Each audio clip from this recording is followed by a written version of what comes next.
Hello everyone, welcome to our course. तो हम यहाँ पे क्लास 7 की एनसीईआरटी जो हिस्ट्री की उसे कवर कर रहे थे।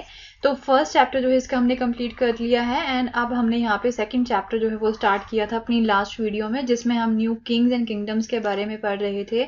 कौन कौन सी नई किंगडम्स आती हैं, किस तरह से जो है वो किंग्स बनते हैं, यहाँ पे जो समंताज थे वो किस तरह से पावर में आते हैं, how they rise to power and जो है अपने आप को वो इंडिपेंडेंट कर देते हैं, अपने राजाओं से जो है वो अलग हो जाते हैं।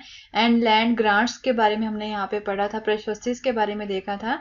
एंड देन उसके बाद में जो है हम ये भी देख चुके हैं कि उनका एडमिनिस्ट्रेशन जो है वो किस तरह से चलाया जाता था।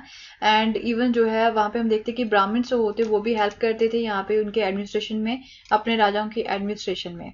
Okay, and today we are going to continue with this same chapter, that is the new king and kingdoms. तो अब हम यहाँ पे जो है एक और किंगडम के बारे में देखेंगे जो कि काफी इंपॉर्टेंट है, जिसका नेम है चोलास। ओके, साउथ इंडिया में एंड इवन हमारे भारत के बाहर का जो एरिया है, साउथ ईस्ट एशिया जो है, राइट, वहां तक भी जो है इनका कंट्रोल फैला हुआ था। तो अब क्या था यहाँ पे, फ्रॉम उड़ैया टू दी थांजावुर, तो ये जो सारा एरिया था वो इनके कंट्रोल में था। तो अब ये क्वेश्चन अराइज होता है कि जो चोलास थे, how they rise to power, कि वो पावर में किस तरह से आते हैं। वो एक ये जो है एक माइनर चीफली फैमिली थी, एक छोटे से चीफ हुआ करते थे, किसी राजा के अंडर थे, राइट। एंड इन्हें जो है मुत्तारियर जो है फैमिली के नाम से जाना जाता था।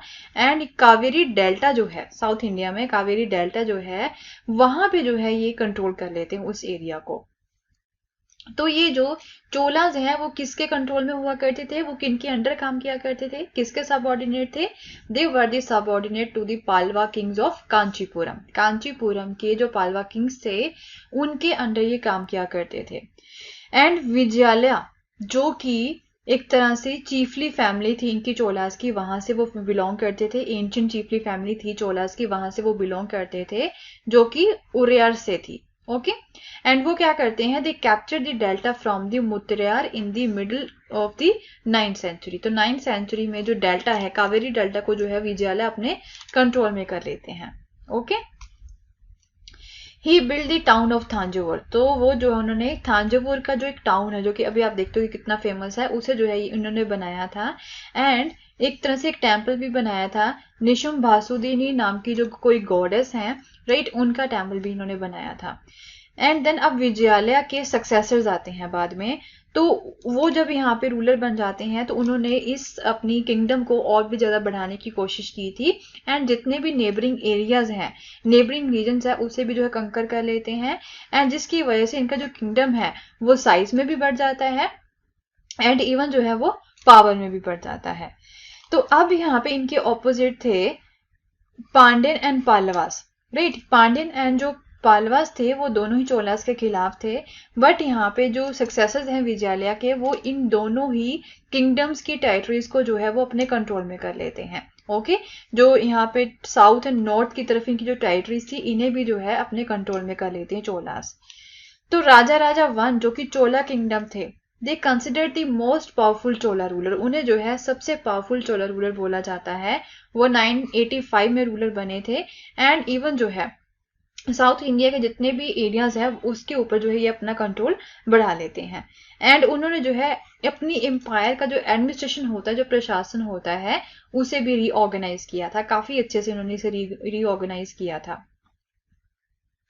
तो अब जो है राजा राजा वन के जो बेटे हैं उनका नाम था राजेंद्र वन। तो ये भी चीज आपको माइंड में रखनी है, ये भी क्वेश्चन पूछा जा सकता है कि चोलास के जो राजा थे, यहाँ पे राजा राजा वन, उनके बेटे का क्या नाम था, तो राजेंद्र वन जो है उनका नाम था। तो वो अपने पिता की पॉलिसीज को जो है कंटिन्यू रखते हैं। एंड इवन जो गंगा वैली है नॉर्थ इंडिया में, उसे भी वो रेड करते हैं। एंड देन श्रीलंका हो गया, राइट, उसके ऊपर भी वो रेड करते हैं। साउथ ईस्ट एशिया की जितनी भी कंट्रीज हैं उसके ऊपर भी वो रेड करते हैं। एंड इवन जो है इन्होंने सबसे इंपॉर्टेंट डेवलपमेंट इनकी क्या रहती है कि नेवी जो होती है वो यहाँ पे यूज की थी। तो वो जो है डेवलप इन्होंने की थी इन एक्सपेडिशंस के लिए, इन एरियाज के ऊपर जो है हमले करने के लिए। मीन जो साउथ ईस्ट एशिया की जो कंट्रीज हैं या फिर श्रीलंका हो गया, इनके ऊपर हमले करने के लिए इन्होंने नेवी का यूज किया था। तो नेवी जो है वो यहाँ पे डेवलप हो चुकी थी चोलास के समय में। अराउंड 10th सेंचुरी की अगर हम यहाँ पे बात करें, 985 के आसपास की बात करें, 10th और 11th सेंचुरी की। ओके, तो ये यहाँ पे इनका एरिया है जो कि इनके कंट्रोल में था। ये वाला, दिस वन, ये वाला जो ब्लू लाइन है, ये इनके रूट्स हुआ करते थे। नेवी का ये जो है यहाँ पे यूज करते थे एक जगह से दूसरी जगह पे जाने के लिए। देन ये दिस वन, ये वाला जो ब्लू वाला एरिया है, ये इनका टेरिटरीज थी। ये यहाँ पे श्रीलंका भी हो गया। ओके, तो ये इनकी चोलास की अपनी टेरिटरीज हुआ करती थी। एंड दिस वन, ये जो पिंक कलर का है, राइट, ये जो है सारे इनके सब ऑर्डिनेट्स हुआ करते थे। यहाँ पे साउथ ईस्ट एशिया में जो है इनका एरिया था, तो ये जो है सारे एरियाज इनके क्या थे, ये सब ऑर्डिनेट्स हुआ करते थे, पिंक वाले। एंड दिस वन, ये जो ब्लू वाला है, ये जो है इनकी अपनी टेरिटरीज थी, राइट। एंड दिस वन, ये जो ब्लू लाइन है, ये इनका ट्रेड राउट हुआ करता था। ओके, सो अब इन्होंने जो है काफी बड़े बड़े टेम्पल्स भी बनाए थे, क्योंकि इनके अंडर जो आर्ट का काम है, जो आर्ट है, राइट, या फिर जो स्कल्पचर्स की बात करें या फिर टेम्पल्स की बात करें, वो काफी डेवलप होता है। तो सबसे जो बिग टेम्पल है यहाँ पे थांजावुर का, एंड एक है यहाँ पे जैसे बोल सकते हैं गंगाईकोंडा चोलापुरम, इसे जो है राजा के द्वारा जो है बनाया गया था। एंड देन राजेंद्र जो है उन्होंने भी इसे बनाया था। ये एक तरह से एक देखने वाला एक आर्किटेक्चरल मास्टरपीस है। ये एक आर्किटेक्चर एंड स्कल्पचर मार्वल्स हैं ये थांजावुर एंड गंगाईकोंडा चोलापुरम जो है इनके द्वारा बनाए गए थे, राजा एंड राजेंद्र के द्वारा। चोला टेम्पल्स जो हैं वो एक तरह से एक मेन सेंटर बन जाते हैं, एक मेन सेंटर बन जाते हैं। एंड जो आसपास के जो यहाँ पे जो लोग होते हैं वो काफी ज्यादा ग्रो होते हैं, क्योंकि इन टेम्पल्स के आसपास जो है काफी ज्यादा और सेंटर्स बन जाते हैं क्राफ्ट प्रोडक्शन के। And even temples were also endured with the land. अब इन टेम्पल्स को भी जो है ग्रांट्स दी गई थी, लैंड ग्रांट्स जो होती वो यहाँ पे दी गई थी चोला रूलर्स के द्वारा। ओके, एंड या फिर जो रूलर्स थे वो भी इन्हें लैंड ग्रांट्स देते थे टेम्पल्स को, या फिर कुछ और भी जो इंपॉर्टेंट लोग हुआ करते थे सोसाइटी के, वो भी इन्हें लैंड ग्रांट्स दिया करते थे। तो the produce of this land, तो ये इस लैंड का जो प्रोड्यूस होता है वो कहाँ पे यूज किया जाता था, to maintain all the specialist who worked at the temple. तो जितने भी स्पेशलिस्ट यहाँ पे टेम्पल में काम किया करते थे उन्हें मेंटेन करने के लिए यूज किया जाता था। And very often lived near it. And ये जो स्पेशलिस्ट जो टेम्पल में काम करते थे वो मंदिर के आसपास ही रहा करते थे। प्रीस्ट हो गए, garland makers, कुक्स, sweepers, musicians, dancers, ये सारे जो है मंदिर के आसपास ही रहा करते थे। तो अब हम यहाँ पे बोल सकते हैं कि इन अदर वर्ड जो टेम्पल्स थे वो वर्शिप का तो एक प्लेस था, वो पूजा का एक प्लेस तो था ही, इसके साथ साथ जो है वो economic, social and cultural life का भी एक हब बन जाता है। ओके, वो एक मेन सेंटर बन जाता है यहाँ पे। So amongst the craft associated with the temples the making of bronze images was the most distinctive. तो यहाँ पे काफी ज्यादा क्राफ्ट का काम किया करता, कारीगर यहाँ पे काम करते थे। तो उसमें से जो ब्रॉन्ज की इमेजेस होती हैं वो सबसे डिस्टिंक्टिव थी, का सबसे जो है वो डिफरेंट थी। तो चोलास की जो ब्रॉन्ज इमेजेस हैं इन्हें जो है पूरे वर्ल्ड में फाइनेस्ट बोला जाता है, इतने फाइन टाइप की थी ये, राइट, पूरे वर्ल्ड में। And most of the images जो थी वो डाइटेस की थी, भगवान की बनाई जाती थी। एंड इवन कुछ इमेजेस यहाँ पे जो डिवोटीज होते जो श्रद्धालु होते हैं उनकी भी बनाई जाती थी। तो ये टेम्पल्स जो है यहाँ पे इनके द्वारा बनाए गए थे। तो ये थांजावुर का टेम्पल है and this one is the Gangaikonda Cholapuram का टेम्पल है जो कि चोलास के द्वारा ही बनाए गए थे। ओके, तो अब एग्रीकल्चर एंड इरिगेशन की अगर हम बात करें तो इनके समय में एग्रीकल्चर एंड जो इरिगेशन है वो भी काफी डेवलप होता है। तो मैनी ऑफ द अचीवमेंट जो थी यहाँ पे चोलास की वो किसकी वजह से यहाँ पे हुई थी, through the new developments in the agriculture. क्यों इतने ज्यादा ये राइज हो जाते हैं, क्योंकि इन्होंने एग्रीकल्चर को भी काफी ज्यादा डेवलप किया था। तो आपको ये एक नोटिस करना है कि जो रिवर कावेरी है, राइट, वो जो है काफी छोटे छोटे स्मॉल चैनल्स में जो है वो ब्रांच उसकी बनी हुई है, कई जगह पे जो है वो फैली हुई है। जब जो है बे ऑफ बंगाल में वो गिरती है, बे ऑफ बंगाल में गिरने से पहले जो कावेरी रिवर है वो अलग अलग जगह में जो है वो फैली हुई है।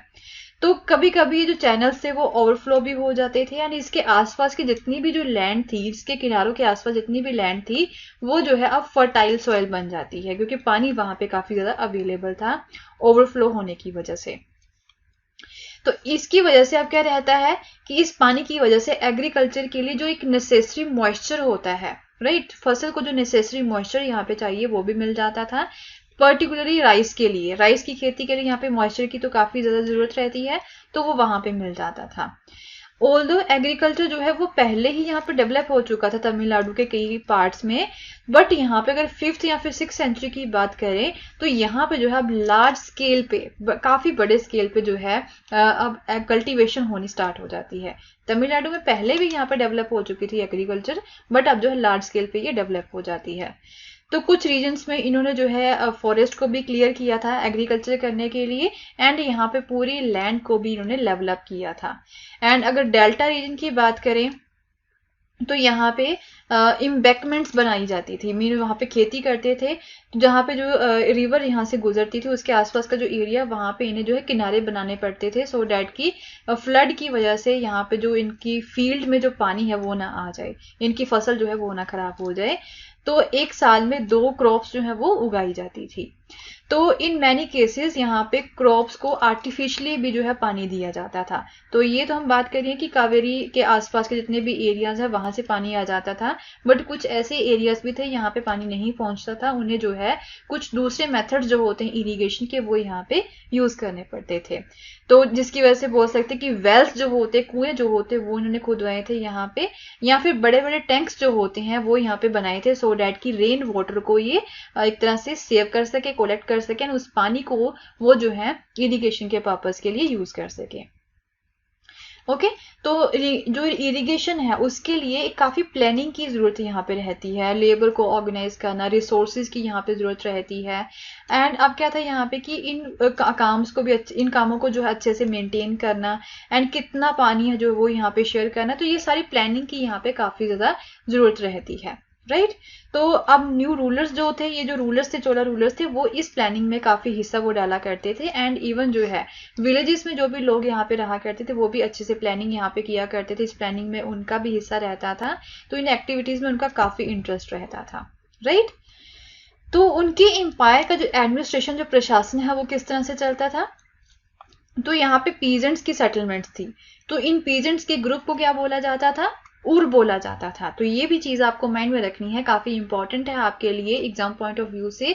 जो ग्रुप है यहाँ पे पीजेंट्स का, उन्हें उर बोला जाता है। तो इट बिकेम प्रोस्पेरस, ये काफी ज्यादा प्रोस्पेरस हो जाते हैं जब इरिगेशन एग्रीकल्चर जो है वो यहाँ पे फैल जाती है। तो उर जो होते हैं, इस तरह के विलेजेस का जो ग्रुप होता है, राइट, मीन पहले पीजेंट्स का कुछ ग्रुप हो गया, मीन जो एक विलेज हो गया उसे उर बोल दिया है। तो इस तरह के विलेजेस को, इतने सारे ग्रुप ऑफ उर जो होते हैं उन्हें जो है क्या बोला जाता है, इन्हें नाडू बोला जाता है बाद में, राइट। तो ये जो एक तरह से वर्डिंग है, this is very much important for you. And अब जो है विलेज काउंसिल जो होती थी या फिर जो नाडू होते थे, इनके काफी ज्यादा प्रशासनिक फंक्शंस हुआ करते थे, ये जस्टिस प्रोवाइड करवाते थे या फिर टैक्सेस को भी ये कलेक्ट करते थे। एंड जो रिच पीजेंट्स होते थे जो कि वेलालाला कास्ट से बिलोंग करते थे, उनका जो है नाडू जो एक इनका एडमिनिस्ट्रेशन था, इनकी यूनिट थी, उसके ऊपर जो है काफी कंट्रोल हुआ करता था। मेनली जो है वेलाला कास्ट के ही पीजेंट इसमें इंक्लूड हुआ करते थे। एंड वो क्या करते थे, under the supervision of central Chola government, तो वो जो है चोला गवर्नमेंट की सुपरविजन के अंडर वो काम किया करते थे इस नाडू में। Okay, so Chola kings give some rich land owners title like the Muvendavelan. तो अब क्या था यहाँ पे, क्योंकि चोला किंग्स ने कुछ रिच लैंड ओनर्स को बड़े बड़े टाइटल्स भी दिए थे, जो बड़े बड़े लैंड ओनर्स थे, जो मालिक थे जमीनों के, उनके लिए अलग यहाँ पे टाइटल यूज किए थे। मुवेंदा वालन हो गया, एंड देन उसके बाद में अरायर हो गया जो कि चीफ होते हैं, इस तरह के जो नाम दिए गए थे etcetera, as a market of respect, उन्हें रिस्पेक्ट देने के लिए। एंड इवन जो है उन्हें कुछ इंपॉर्टेंट ऑफिस जो होती हैं अपने यहाँ पे एम्पायर में वो भी प्रोवाइड करवाई थी, वहां पे उन्हें जो है हायर किया हुआ था उन्होंने। तो हम जो है पहले देख चुके हैं कि ब्राह्मण्स को एक तरह से लैंड ग्रांट्स जो है वो दी जाती थी, तो लैंड ग्रांट्स को जो है ब्रह्मदेया भी बोला जाता है। जो लैंड ग्रांट्स यहाँ पे ब्राह्मण्स को दी जाती हैं उन्हें ब्रह्मदेया भी बोला जाता है। This is also important. तो क्या था यहाँ पे, as a result large number of Brahmin settlements जो होती है कावेरी वैली के आसपास जो है वो यहाँ पे इमर्ज हो जाती हैं। काफी ज्यादा ब्राह्मण जो होते हैं वो लैंड ओनर्स बन जाते हैं। तो ये जो ब्रह्मदेया है, it was looked after bye N assembly और सभा ऑफ प्रोमिनेंट ब्राह्मण लैंड ओनर्स। तो इस ब्रह्मदेया को जो है कौन देखा करता था, इनकी असेंबली बना दी जाती थी, एक सभा बना दी जाती थी इन ब्राह्मण लैंड ओनर्स की। तो वो जो है इन ब्रह्मदेयास को, इन एरियाज को जो है वो लुक आफ्टर करते थे। तो ये जो असेंबलीज हुआ करती थी वो काफ़ी एफिशिएंटली काम करती थी एंड इनके जो डिसीजंस होते हैं इन्हें इंस्क्रिप्शंस के ऊपर जो है डिटेल में रिकॉर्ड भी किया जाता था। जो भी ये डिसीजन लेते थे उन्हें जो है ये रिकॉर्ड करते थे, रिटन फॉर्म में रखते थे या फिर टेम्पल की वॉल के ऊपर इन्हें जो है लिख दिया जाता था। सो देन यहाँ पे ट्रेडर्स की भी एसोसिएशंस आती हैं, उन्हें जो है नागाराम्स बोला जाता था एंड उनके जो है क्या काम करते थे, they also occasionally perform the administrative functions in the town. तो वो भी प्रशासनिक काम यहाँ पे किया करते थे, जो ट्रेडर्स की एसोसिएशंस होती हैं जिन्हें नागाराम्स बोला जाता है। ओके, तो काफी सारी जो इंस्क्रिप्शंस यहाँ पे मिली हैं तमिलनाडु में, जो कि एक डिटेल्ड वे में बताती हैं कि किस तरह से सभा को ऑर्गेनाइज किया जाता था। राइट, तो ये जो सभा जितनी भी हुआ करती थी यहाँ पे पीजेंट्स की या फिर ब्रह्मदेयास की या फिर अगर हम ट्रेडर्स की बात करें तो इनकी सेपरेट कमेटीज हुआ करती थी जो कि इरिगेशन वर्क का काम देखते थे, गार्डन्स का, टेम्पल्स का, हर एक चीज के लिए यहाँ पे अलग अलग कमेटीज बनाई हुई थी इन सभाओं में। ओके, एंड जो है इनके क्या काम हुआ करते थे, उन्हें जो है पाम की लीफ के ऊपर जो है लिख दिया जाता था एंड उसे जो है अर्दनवेयर पॉट में रख दिया जाता था। ओके, एंड फ्रॉम विच एक यंग बॉय जो था उसे बुला लिया जाता था एंड वो जो है इस टिकट्स को उठाता था and 1 by 1 for each committee की कौन सी कमेटी जो है वो कौन सा यहाँ पे काम करेगी। एक सभा है, यहाँ पे ग्रुप बना दिए हैं उस सभा में कुछ लोगों के एंड देन जो है यहाँ पे काम जितने भी हैं पूरे एडमिनिस्ट्रेशन को उसे डिवाइड कर दिया गया, उसे जो है चिट बना के जो है एक पॉट में डाल दिया जाता था एंड एक बच्चा यहाँ पे बुला लिया जाता था एंड वो धीरे धीरे एक एक चिट जो है उठाया करता था एंड इस तरह से जो है वो काम सौंपे जाते थे अलग अलग ग्रुप्स को। राइट, कि आप जो है ये काम करेंगे, आप ये काम करेंगे, इस तरह से ये सभा का काम यहाँ पे हुआ करता था। तो लैंड कितने टाइप्स की थी यहाँ पे, तो चोला की इंस्क्रिप्शंस यहाँ पे मिली हैं, उसमें जो है अलग अलग कैटेगरीज जो होती हैं लैंड की वो यहाँ पे बताई गई हैं। एक है यहाँ पे वेलन वागाई, ओके, जो कि नॉन ब्राह्मण पीजेंट्स होते हैं।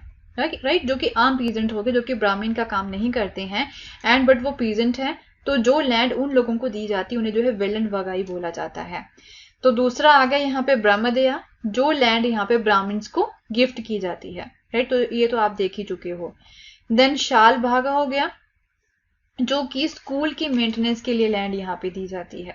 देन देवदाना, ओके, तिरुनामतु कानी जो है इसे भी बोला जाता है, जो कि टेम्पल्स को लैंड दी जाती है।